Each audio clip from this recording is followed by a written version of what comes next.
우리는 살면서 많은 만남들을 경험합니다. 만난다 할 때 우리는 사람에게도 해당됩니다. 많은 사람들을 만나기도 하고요. 어떤 일 또는 사건들을 만나기도 합니다. 그리고 그 수많은 만남들은 나의 삶에 크고 작은 영향을 끼칩니다. 크게는 나의 삶을 무너뜨릴 때도 있고, 또 작게는 나의 삶의 방향을 결정하고 또 영향을 끼칠 때가 있을 것입니다. 우리가 오늘 함께 나눌 모세 또한 그런 만남들로 가득했던 삶을 살았습니다. 그의 삶의 전환점이 되었던 큼지막한 만남들을 먼저 짧게 나누고자 합니다. 첫 번째 만남은 그가 태어나자마자 만났던 그의 아버지 어머니와의 만남입니다. 아므람과 요게벳의 만남이죠. 그 만남이야말로 정말 큰 사랑과 기쁨의 대상이 되는 그러한 만남이 아니겠습니까? 큰 축복이요 기쁨이 되어야 될 그런 만남이었는데, 우리가 지난주 말씀을 통해서 나눴듯이 그런 축복이 되어야 될 만남이 아픔의 만남이 되어버리고 말았습니다. 생후 3개월이 되었을 때 어쩔 수 없이 버림을 받는 만남으로 종결되게 됩니다.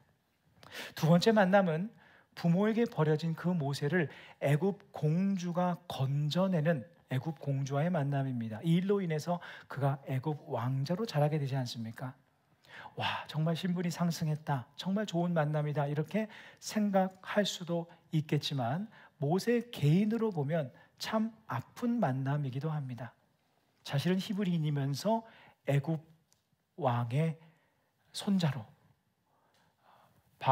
바로의 손자로, 공주의 아들로, 이집트 왕자로 자란다는 그 사실로 인해서 정체성에 혼란을 가져왔을 수도 있는 것이고요. 고통받는 동족을 보고도 아무것도 할 수 없는 그런 자괴감에 빠지게 만드는 그런 만남이었습니다. 세 번째 만남은 오늘 본문의 전반부의 내용인데요. 40세가 되었을 때 노예로 살던 자신의 동족 히브리 사람들과의 만남이었습니다. 자신의 동족을 괴롭히는 애굽 사람을 보고 안갚음을 해준 거죠. 복수를 해준 것이죠. 그러다가 그 애굽 사람을 죽이게 됩니다. 그런데 이 히브리 사람들이, 이스라엘 백성들이 그것을 고마워할 줄로 알았는데 전혀 그렇지 않았다는 거예요. 외면하고 등을 돌려버린 겁니다. 그리고 모세에게 따지기 시작하고 이 일을 드러내는 것이죠. 이에 생명의 위협을 느낀 모세는 미디안 광야로 도망하게 됩니다. 외면당하고 배신당하고 버림받는 상처의 만남입니다. 호의를 베풀었는데 오히려 그 은혜를 망덕하는 그러한 만남이죠. 네 번째 만남은 미디안 광야에서 자신의 배우자인 십보라를 만나는 그러한 만남이었습니다. 이것도 모세가 그 광야에서 정착하여 가정을 이룰 수 있는 참 아름다운 만남이기는 했습니다만, 모세의 신분과 모세의 상황을 볼 때 그 아름답게만 보이지 개인적으로는 참 아픈 만남이 되고 말았습니다. 무일푼이었던 그 모세가 그 가족의 대릴 사이가 되어서 처가살이를 했어야 했기 때문입니다. 이것이 지금으로부터 한참 전의 일인데, 그 당시에 가부장제, 이 페이트리아키가 팽배했던, 그런 가치가 팽배했던 그 시대였기 때문에 대릴 사이가 되어서 산다는 것은 남성으로서는 대단한 수치였던 그런 시대였습니다. 이 사람은, 이 모세는 자존감도 무너지고 자존심도 무너지는 그러한 시간을 보내게 되는 것이죠. 모든 꿈과 비전까지도 잃어버린 채 허탈하고 무기력한 삶을 무려 40년 동안이나 살게 됩니다. 자, 보십시오. 만남들을 통해 보여주는 모세의 삶을 보면 세상의 모든 사람들이 흔히 경험하는 그러한 모습이기도 하지만 참 아프고 고통스러운 그러한 일들을 모세는 경험했습니다. 모세의 삶을 보면 어찌 보면 정말 상처투성이입니다. 80세까지의 삶을, 모순투성이의 삶을 살지 않았겠습니까? 내 인생 정말 왜 그런가? 이것이 정말 하나님께서 인도하시는 내 인생이 맞단 말인가? 이런 질문을 하게 하고 불평하게 하고 원망하게 할 수 있는 그러한 상황 가운데 놓여 있었습니다. 그런 만남의 연속이었어요. 모든 것을 다 포기하고 희망도 다 사라진 그러한 삶을 모세는 살 수밖에 없었습니다. 그런데 중요한 질문은 이것입니다. 그런 모세가 혼돈과 자괴감과 상처와 아픔과 무기력으로 점철된 삶을 살았던 그가 어떻게 다시 일어나 회복하여 하나님께 순종하며 하나님의 그 위대한 출애굽의 대역사를 이루는데 귀한 도구로 쓰이게 되었는가라는 질문이에요. 그리고 그 이후에 200만 명이 훨씬 넘는 이스라엘 민족을 이끌고 40년 광야 생활하는데 버티고 귀한 역할을 감당하는 능력의 종이 되지 않습니까? 우리는 물론 이렇게 쉽게 답할 수 있습니다. 다 하나님께서 하신 것이지. 그렇죠? 모든 성경 공부의 답은 다 하나님께서, 그렇죠? 우리 신앙은 다 하나님께서. 그렇게 답할 수 있지만 중요한 사실은 무엇이냐면 사람이 스스로 결단하고 움직이지 않으면 하나님은 그 사람을 통해서 역사하시지 않으십니다. 하나님은 그 사람의 자유의지를 존중하시기 때문이에요. 쉬운 예를 들면 하나님께서 아무리 그 사람에게 좋은 뛰어난 지적 능력을 주셔도 공부하지 않으면 시험은 망치는 겁니다. 아무리 뛰어난 운동신경을 주셔도 연습하고 훈련하지 않으면 이길 수 없습니다. 아무것도 할 수 없는 것과 같아요. 그렇다면 모세가 그러한 상처와 자괴감과 아픔으로부터 무기력으로부터 스스로 일어나서 하나님께 순종하는 사람이 되었다는 것인데 어떻게 그의 인생이 무너진 인생으로 끝나지 않고 다시 일어나 회복되어서 위대한 사명을 감당하는 하나님의 사람이 되었을까? 그것은 그에게 5번째 만남이 있었기 때문입니다. 그것은 바로 하나님과의 만남입니다. 그 만남에서 여러분, 하나님과의 만남이 참 중요하지만 만남 그 자체보다 더 중요한 것은 무엇일까? 내가 하나님을 만났다. 이 사실 자체가 참 감격스러운 것이지만 더 중요한 것이 무엇일까? 우리가 예배를 통해서 하나님의 임재와 기름 부으심을 경험했다. 이것도 중요한 것이지만 더 중요한 것은 무엇인가요? 그 하나님과의 만남이 내 삶에 어떤 영향을 주고 있느냐가 더 중요한 거예요. 그 만남으로 인하여 내 삶이 어떻게 변화되어지고 어떤 임팩트를 주었느냐가 중요한 겁니다. 그래서 모세와의 만남에서 하나님께서 그에게 하신 말씀에 우리는 주목할 필요가 있습니다. 오늘 본문 사도행전 7장 32절 전반절입니다. 나는 내 조상의 하나님, 즉 아브라함과 이삭과 야곱의 하나님이라. 이스라엘 사람들은요, 이 프레이즈만 나오면 탁 클릭이 되는 사람들이었어요. 왜냐하면 어려서부터 귀가 닳도록 들었던 이야기가 바로 아브라함과 이삭과 야곱의 이야기였거든요. 그들의 믿음의 조상, 믿음의 뿌리였기 때문입니다. 특별히 무엇을 그들이 알 수 있었는가? 하나님께서 그들의 삶을 얼마나 정확하고 세밀하게 디자인하시고 강한 손과 편팔로 그들을 치밀하게 인도하셨는지를 이스라엘 사람들은 다 알고 있었어요. 그러니 히브리 사람이었던 이 모세는 당연히 그 의미를 잘 알고 있었겠죠. 그렇게 아브라함과 이삭과 야곱의 생애를 세밀한 손길을 인도하신 그 하나님께서 이제 모세에게 이런 말씀을 하시는 겁니다. 본문 사도행전 7장 34절입니다. 그 다음 절. 내 백성이 애굽에서 괴로움 받음을 내가 확실히 보고 그 탄식하는 소리를 듣고 그들을 구원하려고 내려왔노니 이제 내가 너를 애굽으로 보내리라 하시니라. 이것은 모세의 소명에 대한 이야기인데요, 이 말씀을 들을 때 모세는 물론 그 과정에서 거부하고 반항한 것은 있지만 이 말씀이 모세에게 주는 의미는 굉장했습니다. 아주 중요한 사실을 깨닫게 됩니다. 그것은 무엇인가? 그분의 목적에 의해 아브라함과 이삭과 야곱의 삶을 계획하시고 인도하시고 관여하시고 세밀한 손길로 이끄셨다는 것을 아는데, 그 하나님께서 자신의 삶도 그분의 출애굽이라는 목적을 위해 귀한 생명의 통로로 사용하시기 위해 자신의 삶도 디자인하시고 인도하셨다는 것을 그때 깨닫게 되는 거예요. 거부할 수 없는 하나님의 은혜를 만나게 된 겁니다. 하나님의 섭리의 관점에서, 즉 믿음의 눈으로 자신의 삶을 돌이켜보니 이전에 자신이 보기에 혼란이었고 혼동이었고 아픔이었고 고통이었고 무의미하게만 느껴졌던 순간들이 그의 삶을 무너뜨리시려는 것이 아니라 오히려 그를 지금의 하나님의 사람으로 세우시기 위한 과정, 준비시키시기 위한 과정이었다는 것을 그가 깨닫게 되지 않았겠습니까?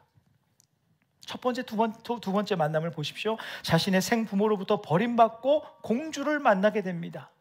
지난주에 나눴던 대로 이것이 어떤 의미였는가? 왕자로 자라면서 한 민족을 통솔할 수 있는 통솔력을 키우기 위하여 하나님께서 그를 준비하시는 과정이었죠.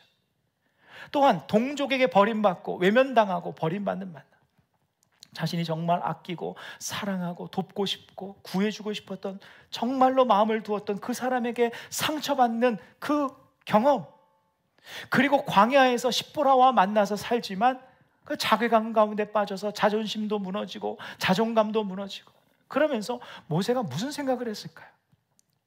정말 이 세상에 나의 낚시 없구나, 사람을 믿고 의지하는 마음을 모두 꺾어버리고 철저히 하나님만 바라봐야 하겠구나, 그것을 깨닫게 되는 그 시간이 그 80년의 시간이었다는 거예요. 그렇게 배신당하고 버림받는 아픔, 자존심의 무너짐, 철저히 무기력하게 될 수밖에 없었던 그 시간들이 결국 모세로 하여금 더욱 온전히 정말 이 세상에는 하나님밖에는 내가 붙들고 의지할 분이 없습니다 라고 고백하게 만들었던, 그것을 뼈저리게 깨닫게 만들었던 빚어짐의 과정이 되었던 겁니다. 그러한 과정을, 그러한 시간을, 그런 빚어짐의 시간을 모세가 지나지 않았더라면 어떻게 되었을까요? 출애굽 이후에 40년 광야 생활하면서 그 200만 명이 넘는 사람들이 불평하고 원망하고 이런 것을 쏟아낼 때 아마 금방 포기하지 않았을까?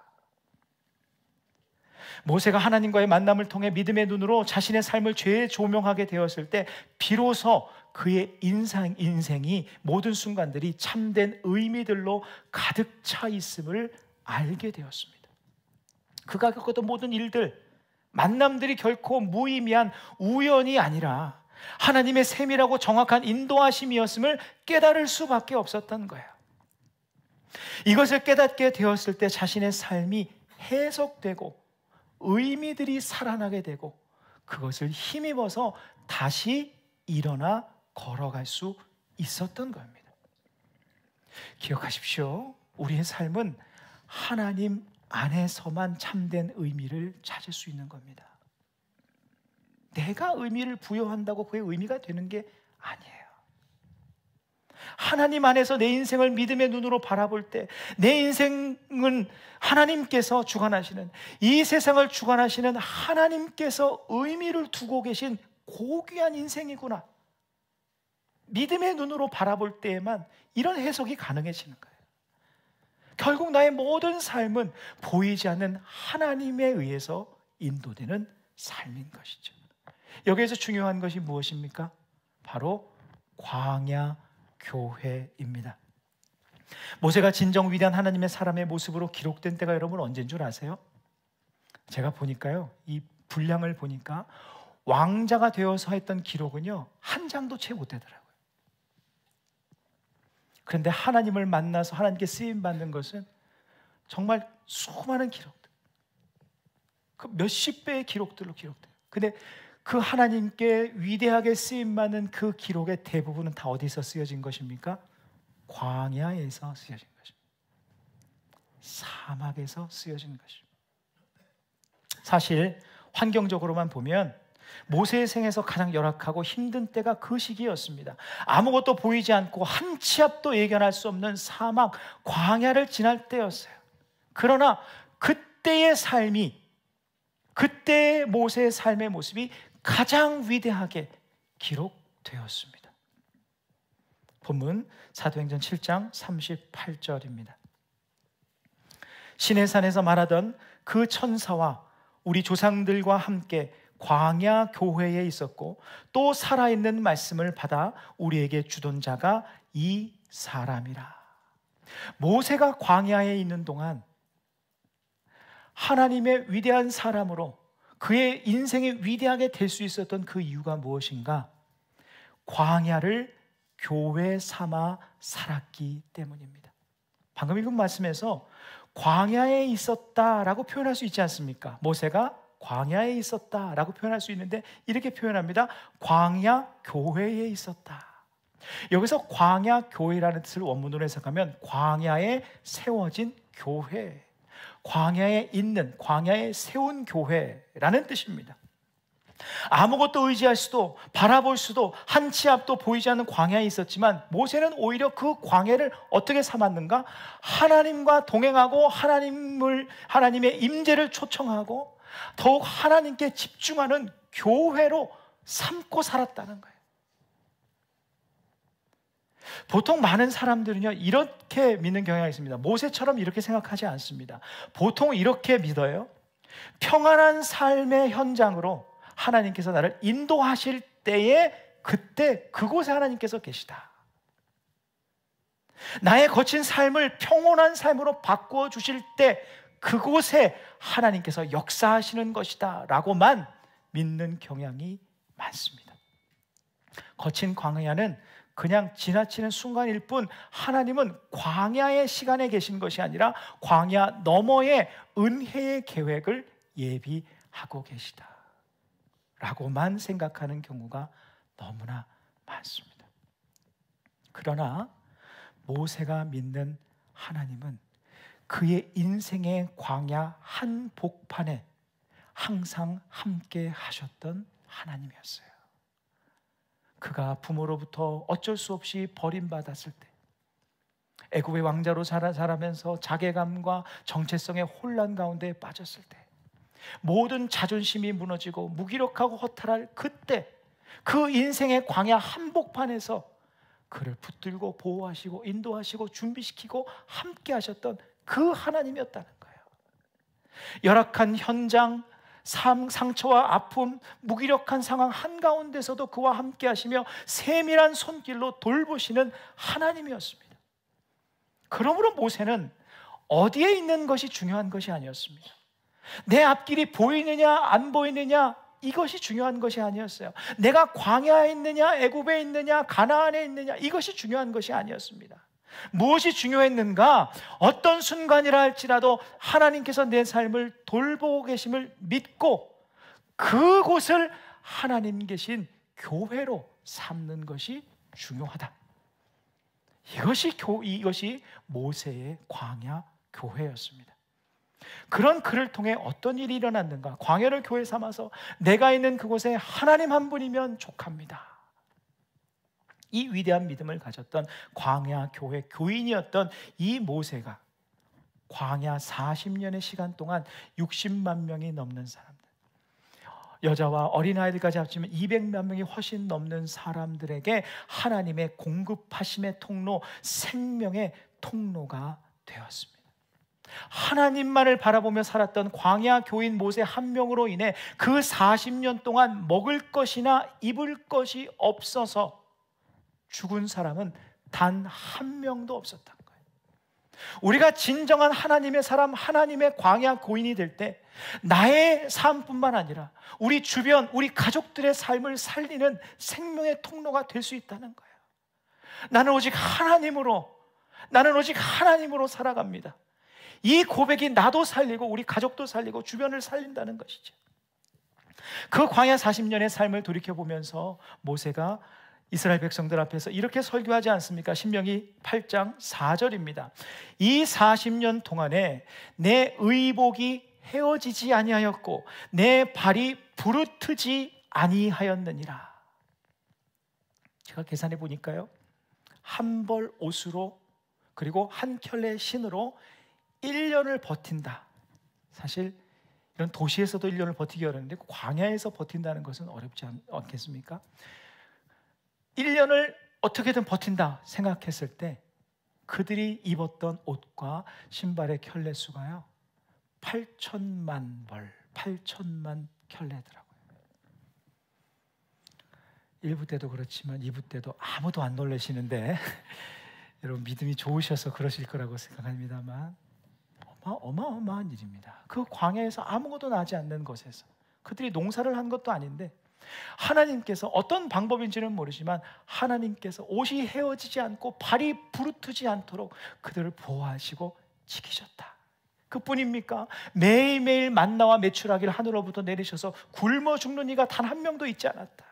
그들이 40년 동안 견디고 살아남았다는 그 사실이 보이지 않는 하나님께서 세밀한 손길로 그들을 보호하시고 지키셨다는 그 직접적인 증거가 아니겠습니까? 신명기 2장 7절입니다. 내 하나님 여호와께서 이 40년 동안을 너와 함께 하셨으므로 내게 부족함이 없었느니라. 아멘. 사랑하는 성도 여러분, 이 하나님의 은혜가 지금도 우리와 함께하고 있습니다. 이 하나님께서 우리와 함께하고 계세요. 여러분, 광야가 어디일까요? 여러분, 우리 인생의 광야가 어디입니까? 힘들고 어려울 때만 광야인가요? 제가 한번 묻습니다. 광야는 어떤 곳인가? 한 치 앞도 예견할 수 없는 곳이에요. 눈앞에 나의 길이 보이지 않는 곳입니다. 여러분, 인생의 앞길이 보이세요? 한 치 앞을 예견할 수 있으십니까?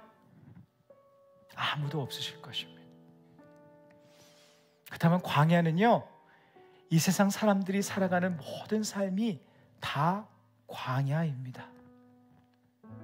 내가 원하는 곳으로 마음대로 갈 수 없는 것, 내가 되고 싶은 대로 될 수 없는 그곳, 그것이 광야이고 우리의 인생입니다. 저는 어려서 한 치 앞을 볼 수 없다라고 목사님들이 말하면 약간 짓궂은 마음이 들어서 나는 볼 수 있는데 라고 생각을 했던 적이 있어요. 1분 후에 나는 여기 앉아 있을 거고 1시간 후에 나는 밥을 먹을 거고.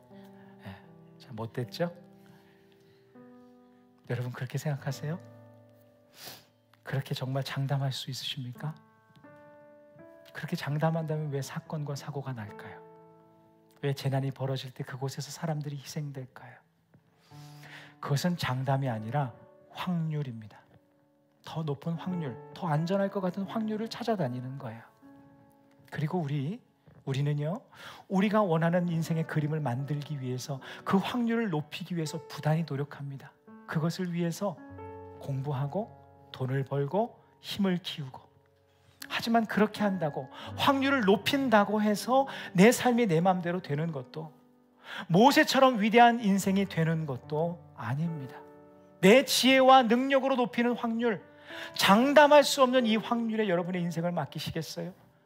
아니면 우리의 인생을 설계하시고 디자인하시고 세밀한 손길로 붙드시고 인도하시는 그분께 우리의 인생을 맡겨드리시겠습니까?